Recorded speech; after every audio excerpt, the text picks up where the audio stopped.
മോളുടെ ഭാഗത്തുനിന്ന് ഒരു തെറ്റും ഉണ്ടായിട്ടില്ല. നമ്മള് ഫോട്ടോ എടുക്കാൻ മോള് ചെന്നപ്പോ നമുക്ക് ഗ്രൂപ്പായിട്ട് എടുക്കാം എന്ന് മാത്രമാണ് പറഞ്ഞത്. മോള് ഫോട്ടോ എടുത്തായിരുന്നു. അപ്പൊ ഞാൻ ഇങ്ങനെ ഒരു ഇത് വന്നപ്പോ, ഒരു കോൺട്രവേഴ്സി ഇങ്ങനെ ഇതിനെ കുറിച്ച് വന്നപ്പോ നമ്മളിത് അറിഞ്ഞില്ല. എന്റെ ഒരു കസിനാണ് വിളിച്ചു പറഞ്ഞത് ഇങ്ങനെ ഒരു ഇഷ്യൂ നടക്കുന്നുണ്ട് എന്ന്. അപ്പൊ ഞാൻ അതിന് ഒരു കമന്റ് ഇട്ടായിരുന്നു നമ്മളുടെ ഭാഗത്തുനിന്ന് അങ്ങനെ ഒരു ഇഷ്യൂ ഉണ്ടായിട്ടില്ല എന്നുള്ളത്. എനിക്ക് ഏറ്റവും വലിയ സങ്കടം എന്താന്ന് വെച്ച് കഴിഞ്ഞാൽ ആൾക്കാർ നിങ്ങൾ പോസ്റ്റ് ചെയ്തില്ല. ഇപ്പം എനിക്ക് കുറച്ച് അല്ലെങ്കിൽ വന്നപ്പോ എന്തത്ര ജാട കാണിച്ചേ എന്ന് ചോദിച്ചാൽ എനിക്ക് തീർച്ചയായിട്ടും മനസ്സിലാവും. കാരണം റിയാലിറ്റി നിങ്ങൾ ഓഡിയൻസും അറിയുന്നില്ല. പക്ഷെ അത് എഴുതണ സമയത്ത് ഇവര് ഡാൻസ് കളിച്ച് നിൽക്കുമ്പോ ഇവരുടെ കാലൊടിഞ്ഞു പോട്ടെ എന്നൊക്കെ പറയുമ്പോ ഇറ്റ്സ് സോ പെയിൻഫുൾ.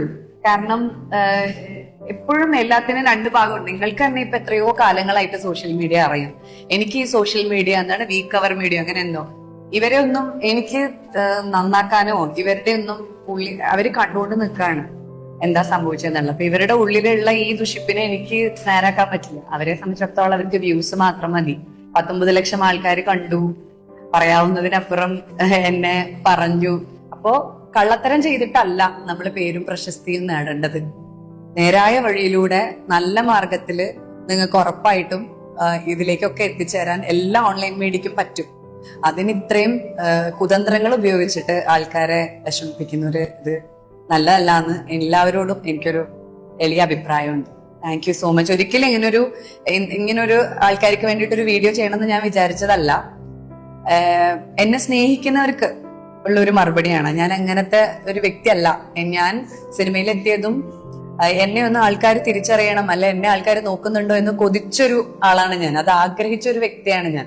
അതുകൊണ്ട് തന്നെ എനിക്ക് എത്ര ക്ഷീണമാണെങ്കിലും കഴിവതും ഞാൻ എല്ലാവരും ഇപ്പം ഫോട്ടോ എടുക്കാനാണ് ശ്രമിക്കുന്നത്. അതുകൊണ്ട് ഒരിക്കലും മറ്റുള്ളവരെ മനഃപൂർവ്വം അറിയാതെ ചിലപ്പോൾ സംഭവിച്ചു പോവാം. നിങ്ങൾക്കൊക്കെ പറ്റില്ലേ? അതുപോലത്തെ മിസ്റ്റേക്സ് എനിക്ക് പറ്റും. ആ തെറ്റ് നിങ്ങൾ ചൂണ്ടിക്കാണിച്ചാൽ ഞാൻ തിരുത്താനും എനിക്കൊരു ബുദ്ധിമുട്ടുമില്ല. പക്ഷെ കുറച്ചും കൂടി ഇവരെ പോലത്തെ ആൾക്കാരെയൊക്കെ കമന്റ് പോസ്റ്റുകൾ വായിക്കുന്നതിന് മുന്നേ റിയാലിറ്റി ഒന്ന് ജസ്റ്റ് ചെക്ക് ചെയ്യുന്ന നല്ലതായിരിക്കും എന്നൊരു ഒപ്പീനിയൻ മാത്രമേ എനിക്കുള്ളൂ. Thank you so much.